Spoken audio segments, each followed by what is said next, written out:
सुशीला कार्की की सेना नेतृत्व से मिलने की उम्मीद। सेना मुख्यालय में शाम 4 बजे के आसपास बैठक होने की संभावना। जनरेशन जेड और सेना के बीच दूसरे दौर की वार्ता जारी। मुलाकात समाप्त होने के बाद सुशीला कार्की सेना नेतृत्व से करेंगी बात। अमरावती के मंत्री नारा लोकेश ने बताया, नेपाल में फंसे सभी तेलुगु लोगों को वापस लाने के लिए विशेष उड़ान की व्यवस्था की गई है। नेपाल मामले में नेता उद्धवराज का बयान, जिस तरह से नेपाल, श्रीलंका और बांग्लादेश में सत्ता को जनता ने उखाड़ फेंका है, क्या भारत में ऐसा नहीं हो सकता? नेता उद्धवराज ने आगे कहा, भारत में भी नेपाल जैसी परिस्थितियां, लेकिन हमारा संविधान ऐसा करने से रोकता है। हमारी लोकतंत्र की जड़ें बहुत गहरी हैं। नेपाल के गौर जेल से फरार हुए 13 कैदियों को बिहार के सीतामढ़ी में किया गया गिरफ्तार। नेपाल के रामेछाप जिले में सेना ने चलाई गोली लगने से 2 कैदियों की मौत। कैदियों के साथ झड़प के दौरान 10 और कैदियों को लगी गोली। सेना का नियंत्रण होने के बाद गोलीबारी की पहली घटना। नई सरकार गठन और संचालन को लेकर जेनजी ने सार्वजनिक किया खाका। संसद विघटन पहली शर्त, सेना की भूमिका सीमित रखने की मांग। ब्लूप्रिंट में नागरिक सैन्य सरकार गठन का प्रस्ताव। 6 से 12 महीने के भीतर आम चुनाव कराने का प्रस्ताव। पुराने दल और नेताओं की संपत्ति की जांच के लिए शक्तिशाली न्यायिक आयोग गठन का प्रस्ताव। काठमांडू विमानस्थल पर फंसे भारतीय नागरिकों को निकालने के लिए विशेष विमान भेजने की तैयारी में भारत सरकार। काठमांडू एयरपोर्ट खोला गया। विमानस्थल में कल से फंसे यात्रियों को भारत सरकार दिल्ली वापस बुलाने के लिए विशेष विमान भेजने की तैयारी में।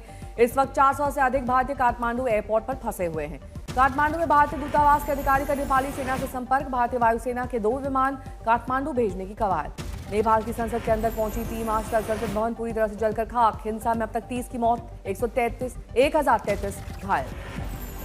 प्रदर्शनकारियों ने संसद की एक वस्तु को आग के हवाले किया। नेपाल में भी हालात बेकाबू। काठमांडू में भी सरकार के खिलाफ विरोध प्रदर्शन भी। जगह जगह जलती दिखी इमारत। ड्रोन फुटेज आया सामने। भारत नेपाल सीमा से सटे उत्तर प्रदेश के 7 जिलों में सुरक्षा व्यवस्था को किया गया चाक चौबंद। नेपाल बॉर्डर से सटे पीलीभीत को एसएसबी ने सुरक्षा व्यवस्था का लिया जायजा। नेपाल संकट में एयर इंडिया बना सहारा। 123 यात्रियों के पहले जत्थे को लेकर काठमांडू से आया दिल्ली। नेपाल में महाराष्ट्र के 300 से ज्यादा पर्यटक काठमांडू समेत कई शहरों में फंसे हुए हैं। इस बीच डिप्टी सीएम एकनाथ शिंदे ने नेपाल में फंसे पर्यटकों से फोन पर बातचीत की। नेपाल हिंसा में फंसे एमपी छतरपुर के 4 परिवार, करीब 14 लोग। परिवार ने पीएम मोदी से लगाई सुरक्षित निकालने की गुहार। 5 राज्यों में फैले आतंकी मजदूर का पर्दाफाश। दिल्ली से 2, रांची से 1, मध्य प्रदेश से 1, हैदराबाद से 1। स्पेशल सेल की मुंबई, झारखंड, दिल्ली, मध्य प्रदेश और हैदराबाद में रेड जारी। दिल्ली से आफ्ताब और सूफियान नाम के आतंकी गिरफ्तार। इनके ठिकाने से हथियार और आईडी बरामद। ये मॉड्यूल बड़े आतंकी हमले की साजिश में जुटा। कल Delhi police special cell press conference करके बड़ा खुलासा कर सकती है। ISIS inspired module. गिरफ्तार आरोपियों में कई केमिकल बम बनाने में एक्सपर्ट। दिल्ली में बड़े आतंकी हमले का था प्लान। प्रधानमंत्री मोदी का वाराणसी दौरा। मॉरिशस के प्रधानमंत्री नवीन रामगुलाम से करेंगे मुलाकात। होगी द्विपक्षीय चर्चा।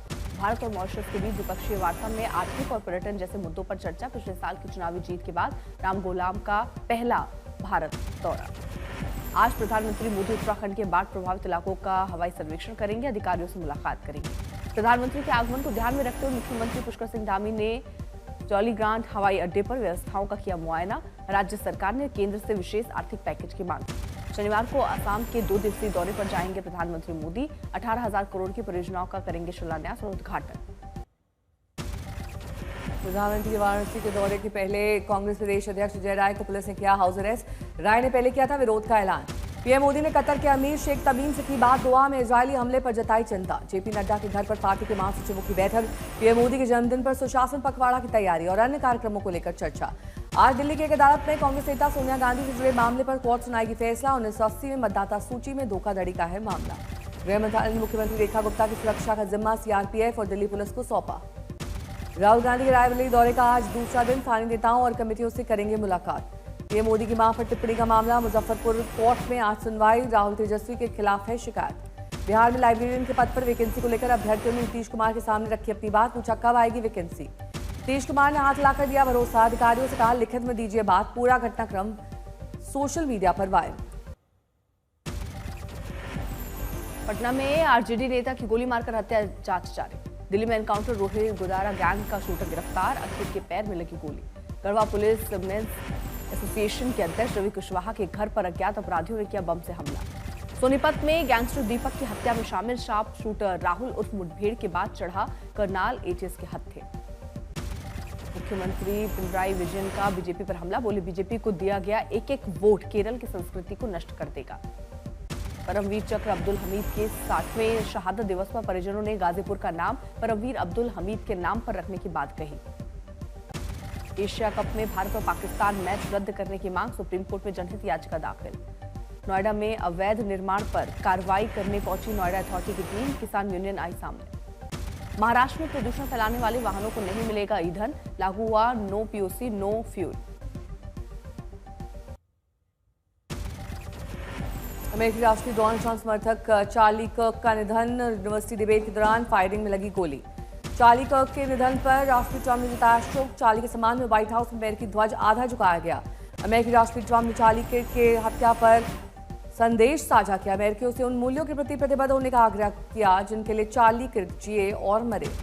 चार्ली कर्क गोलीबारी मामले में एफबीआई निदेशक का बयान, हिरासत में लिए गए व्यक्ति को पूछताछ के बाद रिहा कर दिया गया। गुजरात के बनासकांठा में बारिश से जलमग्न हुए कई गांव, बहुत से इलाकों में टूटा संपर्क, 100 से ज्यादा मवेशियों की बढ़ने की खबर। इटावा में यमुना का पानी घुसा मंदिर के अंदर, तलहटी मोहल्ले में घर में फंसे लोगों का प्रशासन ने किया रेस्क्यू। पंजाब के फजलका में भारत पाकिस्तान की राष्ट्रीय सीमा के पास आई बाढ़ से जनजीवन प्रभावित, लोगों को यातायात में हो रही है परेशानी। यूपी के उन्नाव में बाढ़ का कहर जारी, हजारों बीघा फसल बर्बाद, पानी के तेज बहाव में बही सड़क। जम्मू कश्मीर के पुंछ में हुआ भूस्खलन, कई घर पूरी तरह क्षतिग्रस्त, 300 से ज्यादा लोगों को सुरक्षित जगह पर पहुंचाया गया। उज्जैन में शिप्रा नदी में गिरी पुलिस कर्मियों की गाड़ी, क्रेन की मदद से नदी से निकाला गया बाहर। कार से मिला महिला का शव। मथुरा की सांसद हेमा मालिनी ने किया बाढ़ प्रभावित क्षेत्रों का दौरा, बाढ़ पीड़ितों से की बात, लोगों ने दिया आश्वासन। मथुरा के वृंदावन में बाढ़ का जायजा लेने पहुंचे संत प्रेमानंद महाराज, नाव में सवार होकर देखा यमुना का रौद्र रूप। तेलंगाना के संगारेड्डी में एक गुरुकुल में ताश के पत्तों की तरह भरभरा कर गिरी इमारत, बाल बाल बचे छात्र। यूपी के बिजनौर में गंगा की धार से लगातार कटाव जारी, बड़ी संख्या में जेसीबी मशीन, पोकलेन मशीन और सैकड़ों मजदूर मिलकर कर रहे हैं तटबंधों को बचाने की कोशिश। उत्तर पश्चिम भारत में मानसून ने ली करवट, अगले 3 दिन में राजस्थान और दिल्ली में हल्की बारिश का अलर्ट। यूपी, उत्तराखंड, हिमाचल प्रदेश, जम्मू कश्मीर, पंजाब और हरियाणा में भी कई जगह रिमझिम बारिश का अनुमान, 30 से 40 किलोमीटर प्रति घंटे की रफ्तार से चलेंगी हवाएं। नॉर्थ ईस्ट में मेघालय, मणिपुर, मिजोरम को लेकर आईएमडी का अलर्ट। अरुणाचल प्रदेश, त्रिपुरा और नागालैंड में कई जगह गरज चमक के साथ भारी बारिश की संभावना। पश्चिमी भारत के महाराष्ट्र, गोवा, कोंकण में तेज हवाओं के साथ आंधी की चेतावनी, बिजली गरजने का अनुमान। दक्षिण भारत के तमिलनाडु, केरल, कर्नाटक, आंध्र, तेलंगाना में जमकर बरसेंगे बादल, तूफानी हवाओं से नुकसान की संभावना। एशिया कप के अपने पहले मैच में भारत ने यूएई को 9 विकेट से हराया, 58 रन का टारगेट। भारत ने महज 27 गेंदों में किया चेस। भारत की तरफ से अभिषेक शर्मा ने बनाए 30 रन, तो वहीं कुलदीप यादव ने शानदार गेंदबाजी दिखाते हुए 4 विकेट लिए, बने प्लेयर ऑफ द मैच। आज एशिया कप में बांग्लादेश और हांगकांग के बीच मुकाबला, 11 साल बाद आमने सामने होंगी टीमें। आखिरी बार हांगकांग ने मारी थी बाजी। रोमांचक द्विपक्षीय टी20 मुकाबले में दक्षिण अफ्रीका ने इंग्लैंड को 14 रन से हराया। 3 मैचों की सीरीज में दक्षिण अफ्रीका 1-0 से आगे। एशिया कप सुपर 4 ग्रुप में भारतीय महिला हॉकी टीम ने साउथ कोरिया को 4-2 से रौंदा। भारत की ओर से वैष्णवी, संगीता और ऋतुजा ने दागे गोल।